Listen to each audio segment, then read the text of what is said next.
host, General Holland M. Smith, former Commanding General, Fleet Marine Force, Pacific Area, United States Marine Corps. After the fall of Iwo Jima in early 1945, only the capture of Okinawa stood between the Pacific forces and the long-awaited invasion of the enemy home island. By reason of its location, Okinawa dominated the China Sea. Its possession would enable us to sever the enemy garrisons in Southeast Asia and the Philippines from Japan. In addition, it would provide the land mass to accumulate the reserve troops and supplies needed for such an operation. It would provide anchorages for our fleet, and its airfields were within fighter range of the enemy homeland. Okinawa was the key to the invasion of Japan. We were ready to turn the key.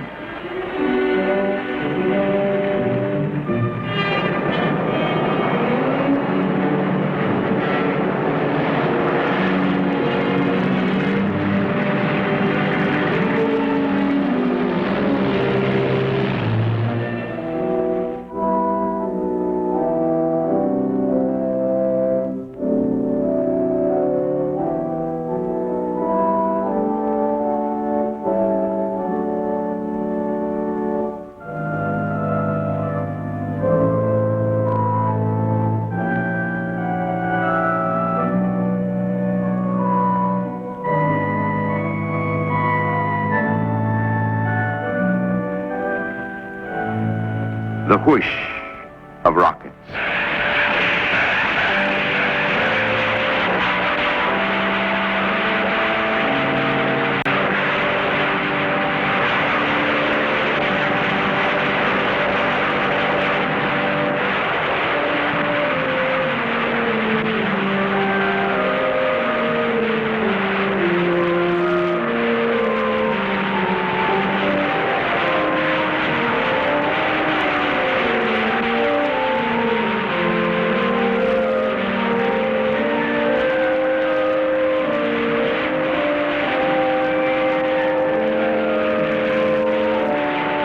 The tortured air, seared by the rush of white-hot steel, screams its protest.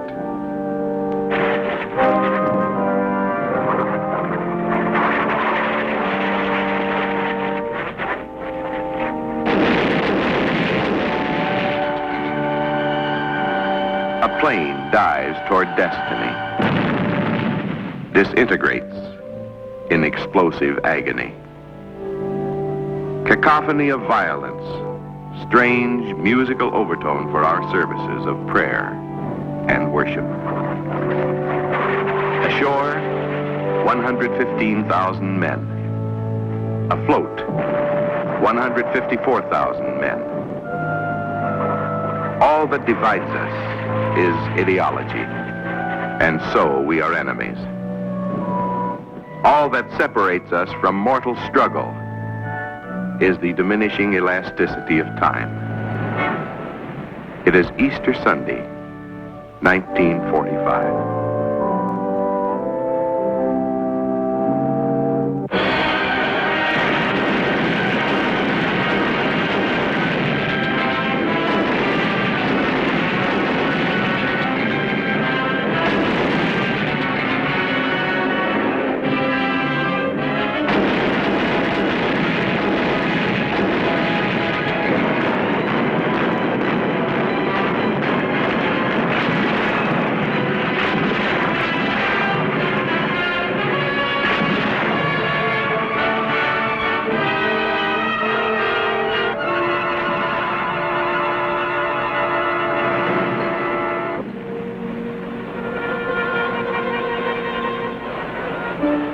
It is quiet.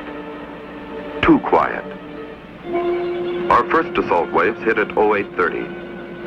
10 minutes later, all assault waves are ashore, and no enemy has fired upon us. But we are cagey. We remember Iwo Jima, how they let us get ashore and then rained death and destruction on us. Momentarily, we expect violent resistance. It is April 1st. We distrust this April Fool's joke. We probe cautiously, then faster, Then we really accelerate.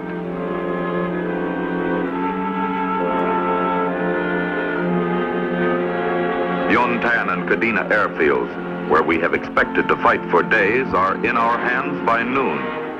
Their defenses are undamaged and unmanned. Everywhere on the mainland, it was the same. Light and sporadic resistance. The 1st Marine Division overran their first 20 days assignment in 4 days.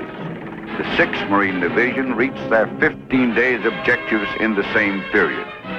The Japanese had withdrawn their great strength to as yet undisclosed positions. It was part of their defense strategy, forcing us to find them, then fight them on their own ground, under their own conditions, and at their own terms. It was to be a war of attrition, long, vicious, and deadly.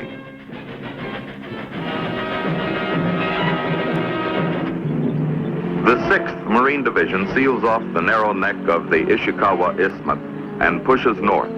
On D+9, they encounter their first enemy resistance in strength.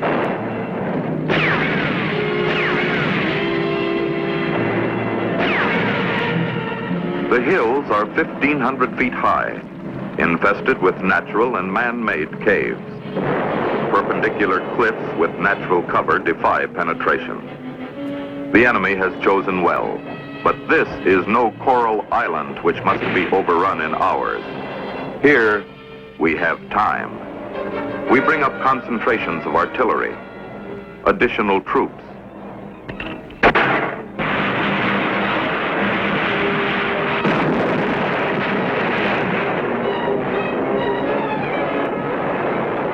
Marine close air support burns away the concealment.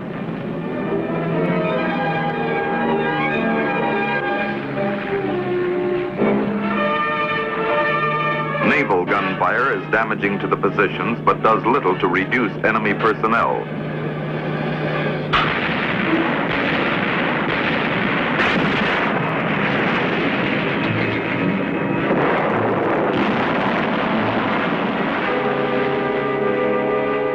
They run deep into their caves, then pop out when the bombardment is over. We take the strong point by hand, with hand weapons.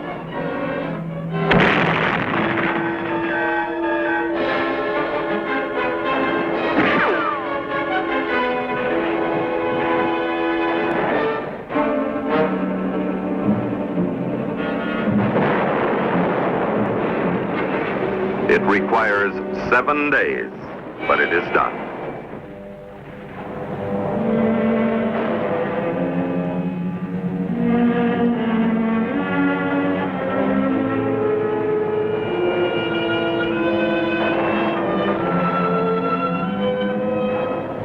Other units of the 6th Marine Division seal and secure the Motobu Peninsula, the offshore islands, and the remainder of the northern area. The 1st Marine Division seals and secures its area, including the Kachin Peninsula and offshore islands. In the south, the situation was not so favorable. On D-Day, the 24th Corps had landed on the right, executed a wheeling movement, and for the next 4 days had driven swiftly southward. From D+4 until D+10, enemy resistance had stiffened. From D+11, the 7th and 96th Infantry Divisions, U.S. Army, found themselves face to face with the real Japanese strength on Okinawa. Whereas the drive to the north had been opposed by 3,000 enemy troops, the 24th Corps was fighting almost 100,000. Japanese defense plans for Okinawa were simple, if erroneous. Allow the Americans to get ashore, engage them in a war of attrition while their kamikaze attacks were destroying the American fleet. With our troops thus severed from supply or rescue, the enemy would bring additional troops from the Japanese mainland and decimate our divisions at his leisure.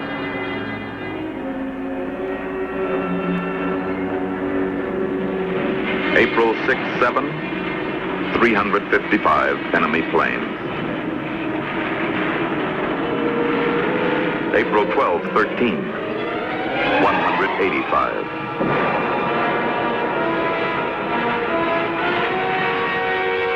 April 15, 165. On April 16th, we take inventory.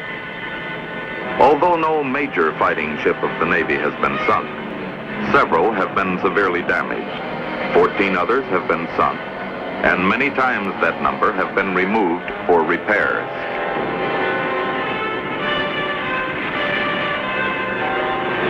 April 27, 28, 115 suicide planes.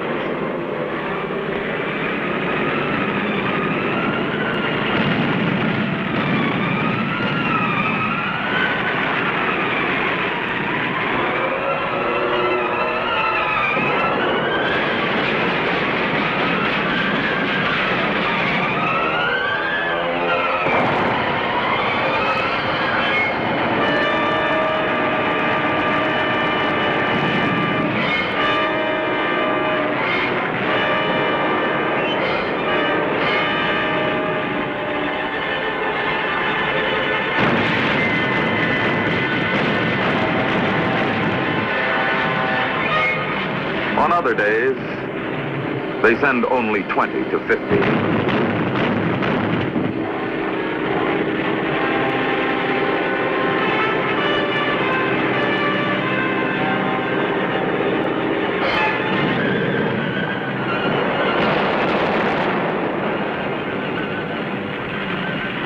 To the Empire, Okinawa is face. And face must be protected at any price.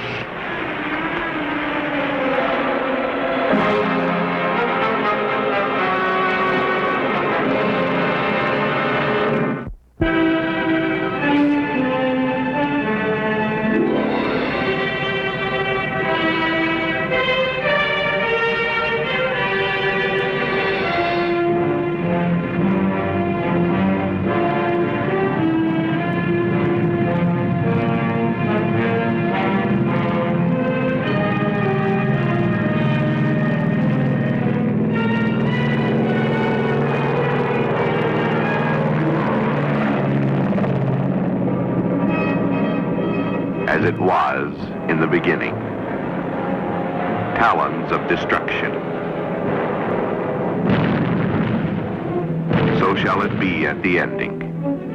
Birds of prey. Ripping. Slashing. Destroying.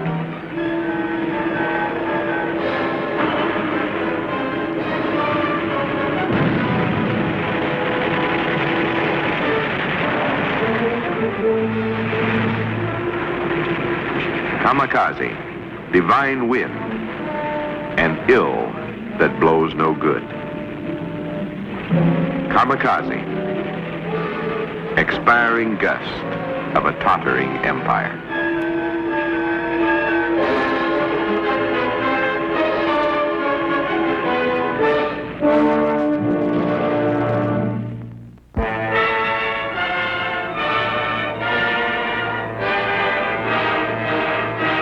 Below lies Naha, ancient and honorable capital of Okinawa.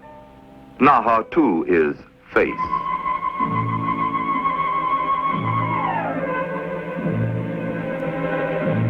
Japanese resistance on the hills to the east is bitter, vicious. Queen Ridge, Sugarloaf, Horseshoe, Charlie. They are fighting a delaying action to cover the withdrawal of the Japanese 32nd Army. On the night of May 22nd, we break through the ring of defenses.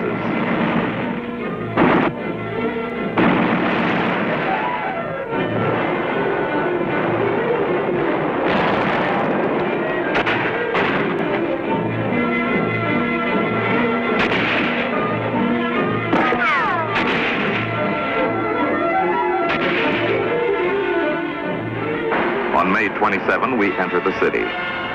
The face of Naha is somewhat battered.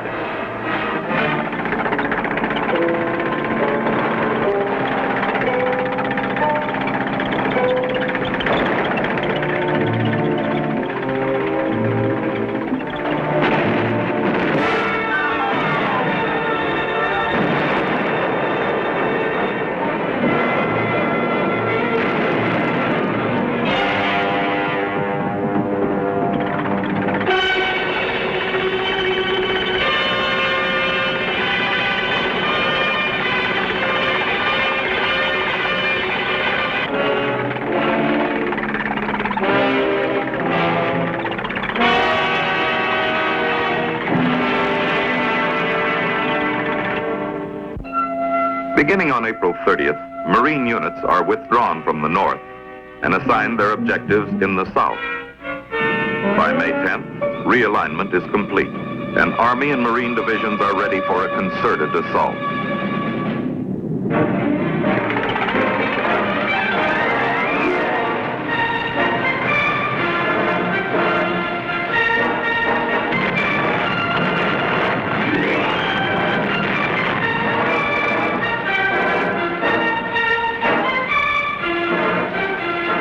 The outlying positions are 2 miles in depth. They are 2 weeks in the taking.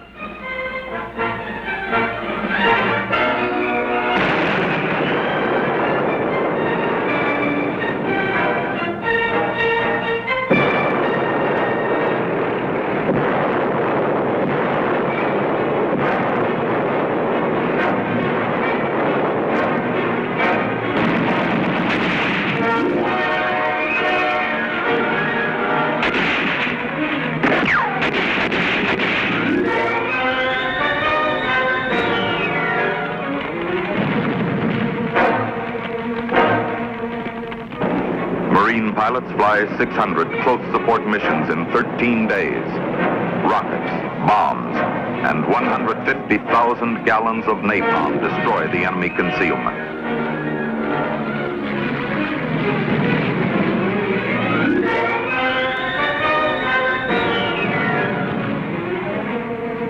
When rain turns roads into quagmires, frontline units are resupplied by air. The accepted measure of time from 1 April until 1 May is termed 1 month. Until 1 June, 2 months. But time is not constant. Even our calendar must be adjusted every 4th year to acknowledge and accommodate this consistent inconsistency. 1 second in the inferno has the relative length of an aeon. This is inferno. And as the aeons accumulate, we must transpose the immeasurable into some known quantity of measurement which has a relative timeliness commensurate with our progress. We choose names of towns and hills and valleys. Names we can never remember, yet we'll never forget. Tsuchina, Kokuba, Sukasan, Kanagajuku, Gisuchi, Dakitan, Tomuso, Hanza, Shindawaku. When we run out of Japanese names, we supply our own. Hill 521, Abel, Baker, Charlie, Queen Ridge, Sugarloaf, Horseshoe, Crescent, Half Moon, 71, 54, 67, Hike. Hike. We wish we could. Instead, we crawl and hack and shoot and climb and fall and slip and stumble and slide and dodge and cling and inch. One enemy at a time becomes one cave at a time, which becomes one pocket at a time, which in turn becomes one hill at a time. We keep grinding and whittling and scratching and pushing and shoving and gouging them back toward that last implacable barrier, the sea. Time is measured in names. 20 Kokubas and fatigue mounts. 30 Gisuchis, casualties increase. 40 Kunishis and violence is undiminished. 49 Mizados and Shuri Castle, the nightmare, the strong point, falls. 70 Nagasukus, and the end is in sight. On the morning of June 21st, Army and Marine units launched the final assault against the 3 remaining pockets of resistance. By 10 a.m., the breakthrough is complete. And now, time reverts to its familiar measurement. 82 days ago, our forces landed on this island. After 82 days of battle, Okinawa is won. As the weary Army and Marine battalions reverse and begin the sweep to wipe out bypassed pockets of resistance in the ground they have just captured, we sense the cracking of Japanese fanaticism. For the first time in 3 years, the enemy responds in number to the appeals of our psychological warfare teams. By June 30th, more than 7,000 have surrendered. More than 100,000 are dead. In comparison, our Marine losses are 30 times less.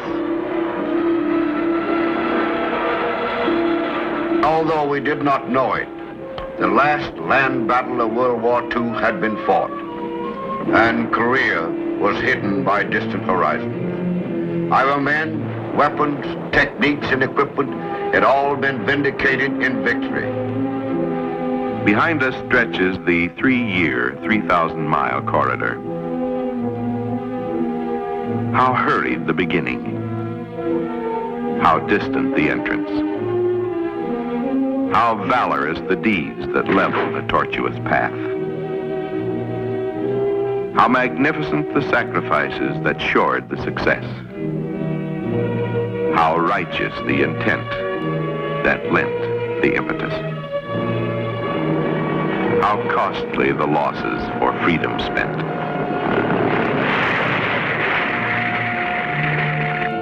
How remembered the departed. How honored their memories. How vindicated their passing. For in the progress of their relentless course, oppression and aggression were put to rout. In the bitter turmoil were republics born. From the wreckage rise the edifices of freed nations. In the administration of the affairs of the conquered enemy nation are our true and unselfish intents displayed for all the world to see. We fought for freedom, nothing more.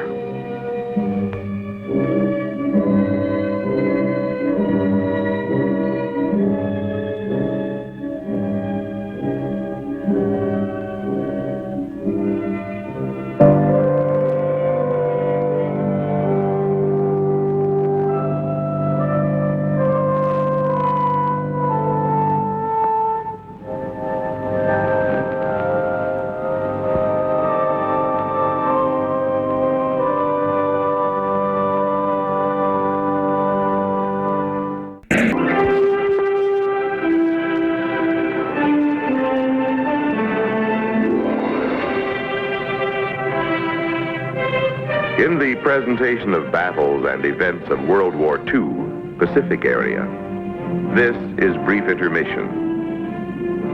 Rest, relaxation, rehabilitation.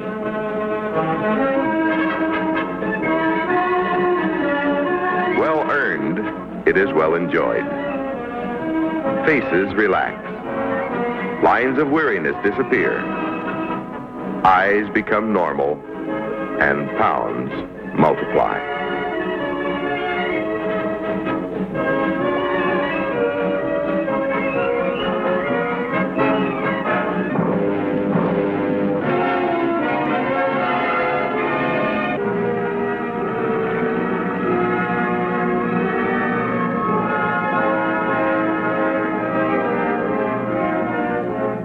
Restrictions are relaxed after the rigors of conflict. Life is more ad lib. There is time for daydreaming. Pavuvu, Pacific paradise, where we will live in tropical splendor. Pavuvu, palatial plantations for our quarters. Pavuvu, plenty of proteins, welcome relief from combat rations. Pavuvu.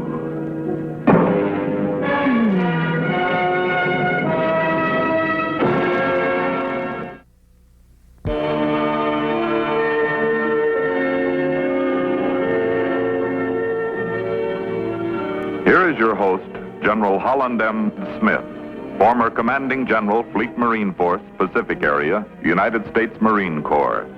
Rehabilitation after battle is always difficult. The 1st Marine Division had performed brilliantly at Cape Gloucester, and they deserved their rest. The plan called for rest. Then a vigorous training program in new weapons and new techniques to ready them for Peleliu.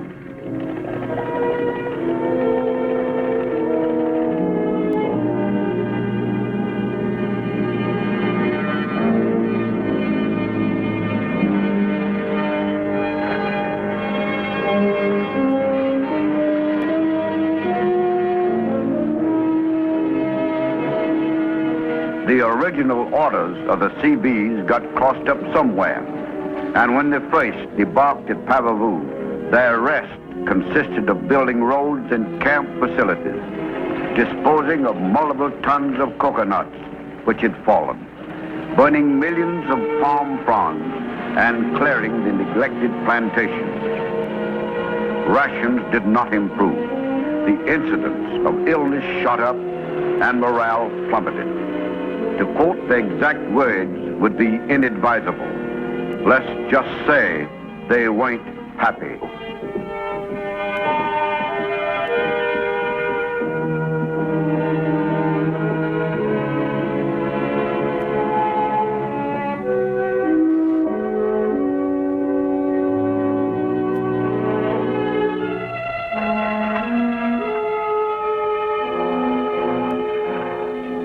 Cape Gloucester and the New Britain campaign have been rough.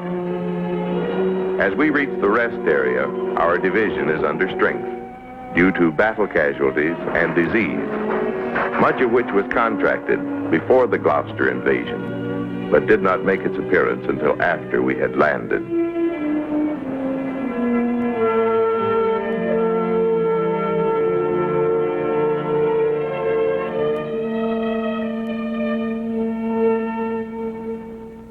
Our schedule calls for the first month to be spent in reorganization and rest. But our island paradise is not as advertised in the travel folders. This is Pavuvu, pale Pacific paradise. Such loose alliteration. They must be planning to invade Florida. Who else has Everglades?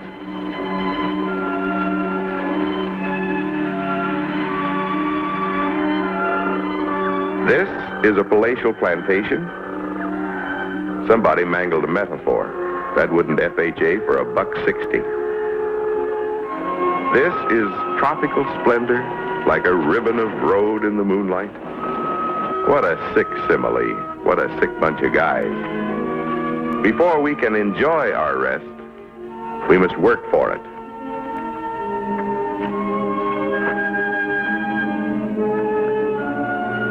Early in the Pacific campaign, it became evident that one of our most persistent adversaries would be malaria. Actual fatalities were extremely rare, but incomplete reports for a single division showed that between August 7th and December the 10th, 1942, 8,580 men were admitted for treatment. Before any rest area was opened for troop occupancy, trained specialists from the Navy Medical Corps went into action. All ponds, stagnant waters, low areas, and other possible breeding places for the Anopheles mosquito were drained, filled, sprayed, or burned.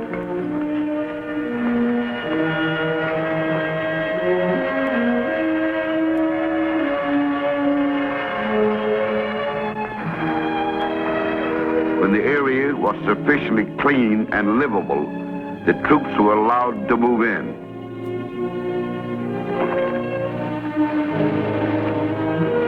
However, in spite of this, it must be truthfully stated that mosquitoes were not exactly unknown to the Marines.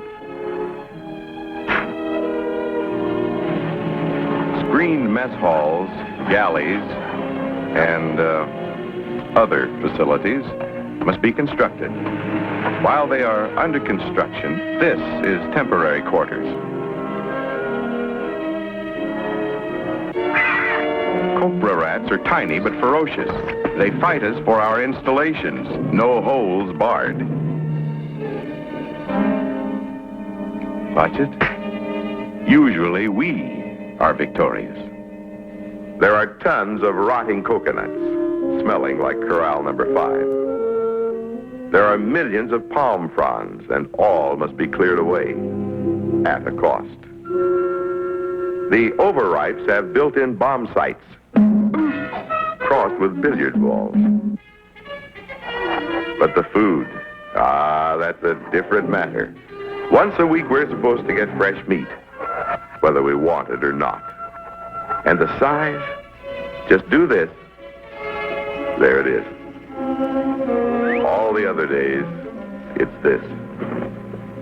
And eggs, twice in 4 months. But we are scroungers of no mean ability. Like our forefathers, we will adapt. We will live off of the land. A survey is indicated. A foray scheduled. Success.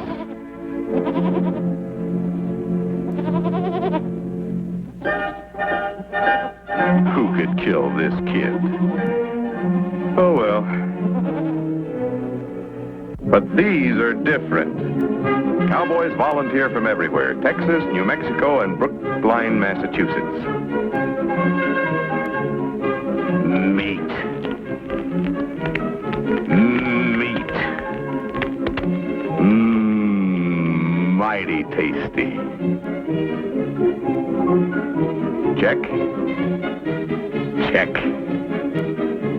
Cookie? Double check.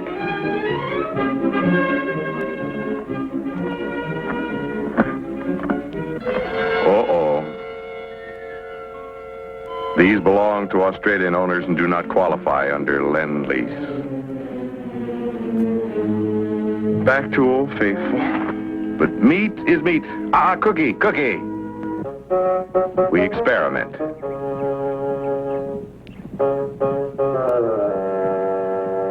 Cookie is hidebound by culinary tradition. Come on, Cookie.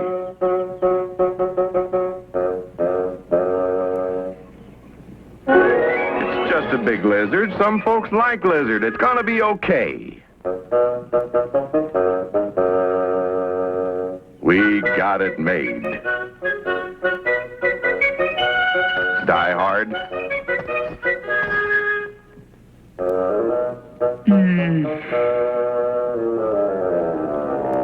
Ooh.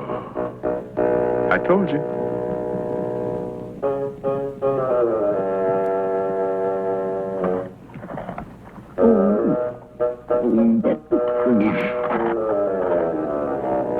Some guys will eat anything.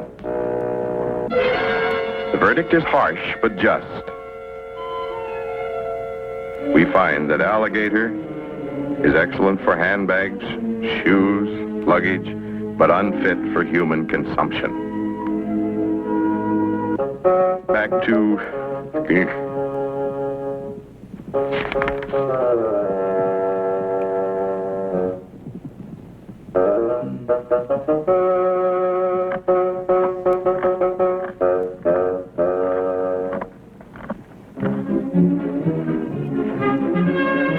But the battle of supply is not won by timidity. A Marine never retreats. We get a new inspiration. Giant clams. We risk a leg, he risks his life, but we really got it made. Or have we? It tastes like dehydrated cotton. Check. Check. Opportunist.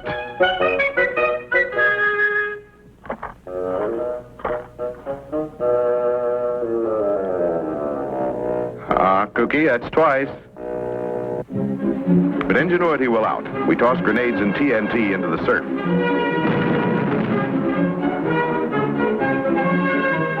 Brother, these don't belong to any ally.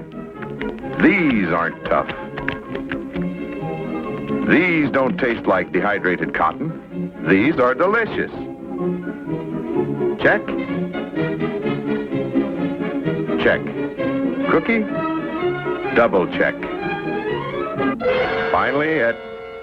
Oh, no. Due to injuries received by Marine personnel, detonation of explosives for fishing purposes is hereby forbidden. Rats! Hey, wait a minute. We were just kidding. We aren't that hungry yet.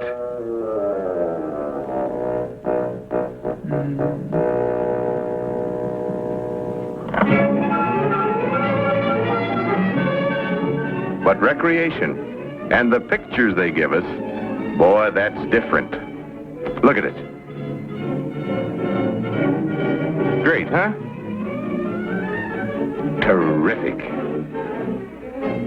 How old is Birth of a Nation?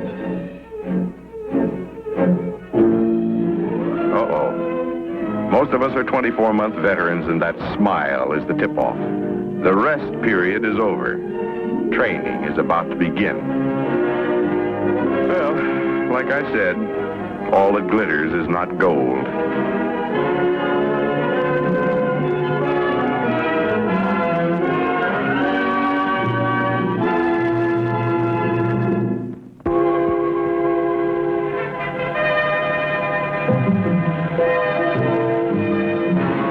On Guadalcanal, the 3rd Marine Division, which had participated in the Bougainville campaign, began its conditioning and training period, which would bring it to peak strength and efficiency for the planned invasion of Cavaying, New Ireland.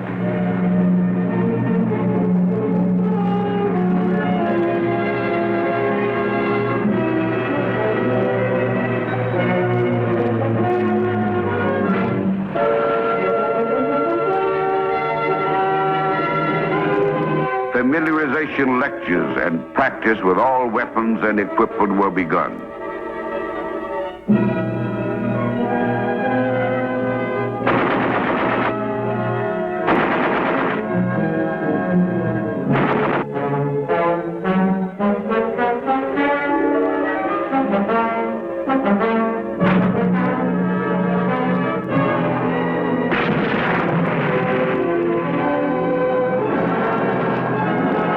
Communications are the heartbeat of battle. We practice installation for such islands as Iwo Jima and Okinawa.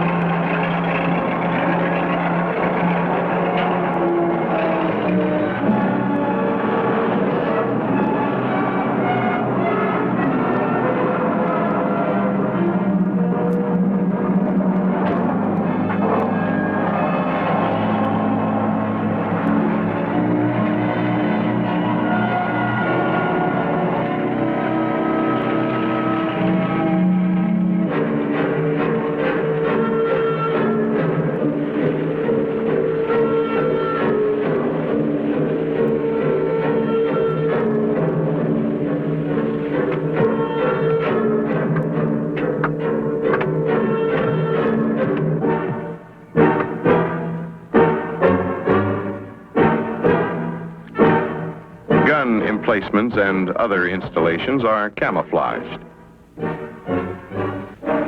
Then the hikes begin. Short at first, lengthened as endurance returns.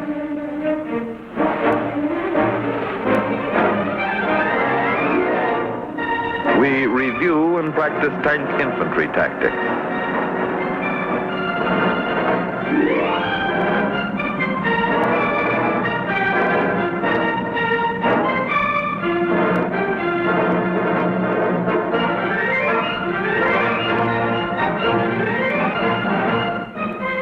There are calisthenics and athletics, gradually increased as stamina is built. An umpire is an umpire is an umpire is an umpire. They're blind anywhere.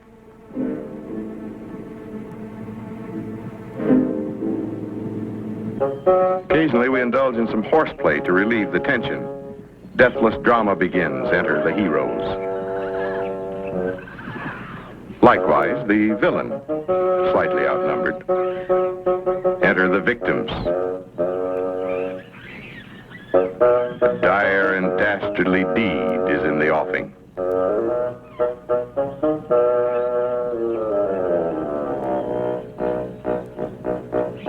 The creeping villain. The outraged victim. The crime. The thrilling chase. The speedy capture. They were short of film. Oh well, at least it's newer than Birth of a Nation. But eventually, it's back to business.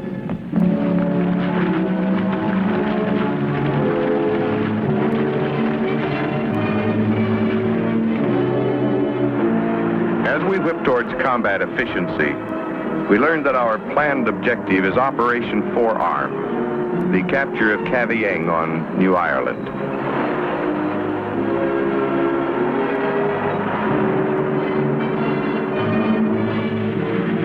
Full-scale rehearsals are held.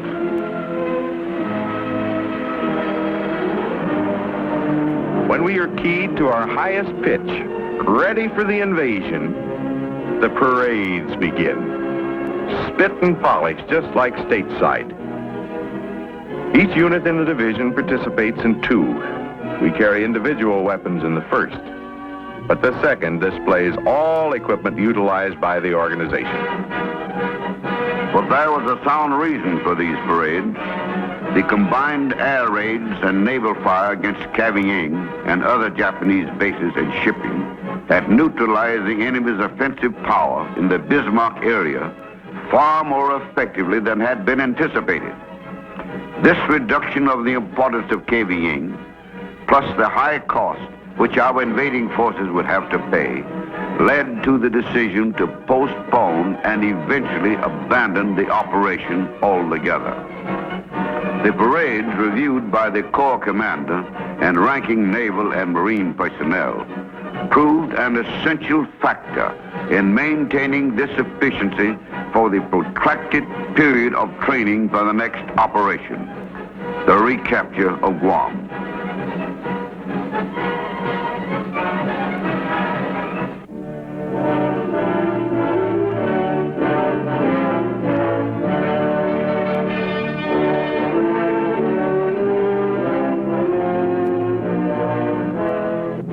Back on Pavuvu, the 1st Marine Division was whipping into condition under slightly different circumstances. The terrain is too small for us. We maneuver around tents, trucks, mess halls, and other structures. There isn't enough equipment to go round, but we rehearse just as though we had it. We are told it will arrive in time for the invasion, and we will know the basic operations from studying the tech orders. Practice alerts keep us on our toes. We are judged on the elapsed time from the warning until ready.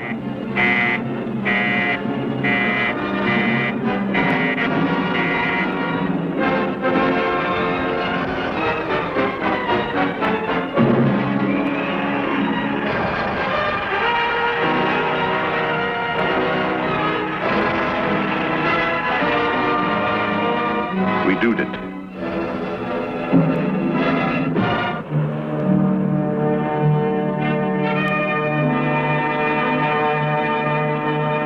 Full-scale rehearsal is held on August 27th and 28th, 1944.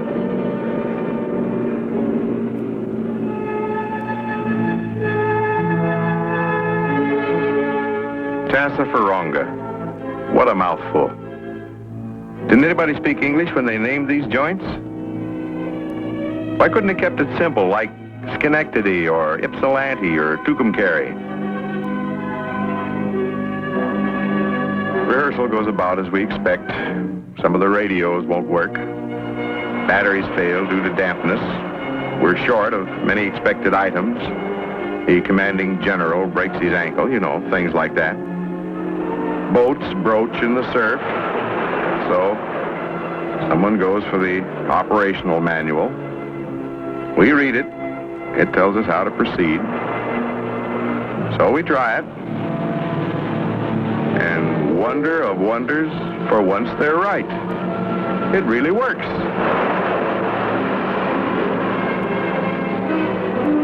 Twice. Unbelievable.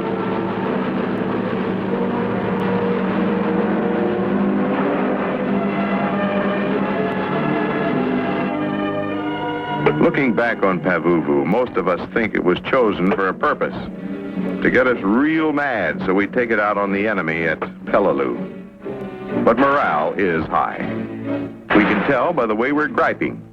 And any military man will tell you that griping is a sign of combat readiness. Yes, their morale was high.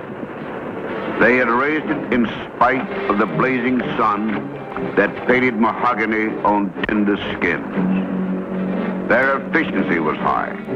They had developed it in spite of the humidity that made the island a steam bath of dankness. Their stamina was at its peak. They had built it with incessant hours of toil, hikes, maneuvers, calisthenics. It seems unending, but it is necessary. The sweat of exertion has melted away the salts. Officers and men are physically and mentally lean and fit. Once again, the divisions are ready for battle. They are Marines.